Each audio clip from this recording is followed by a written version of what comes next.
Sound of you. Sound of you, you की sound होती है अ।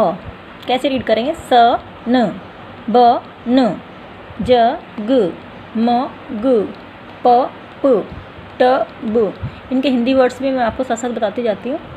सन सूरज, बन डबल रोटी, जग जग, मग मीन्स मग, पप पप मीन्स कुत्ते का baby, tub tub means tub. Read these words. Un sun सूरज, बन डबल रोटी, फन फन मीन्स एंजॉय करना। अब कौन कौन से वर्ड्स बनते हैं इससे? कब कब मीन्स भालू का बेबी, रब रब मीन्स रगड़ना या मिटाना, टब टब मीन्स टब। अट बट मीन्स लेकिन, कट कट मीन्स काटना, नट नट मीन्स नट।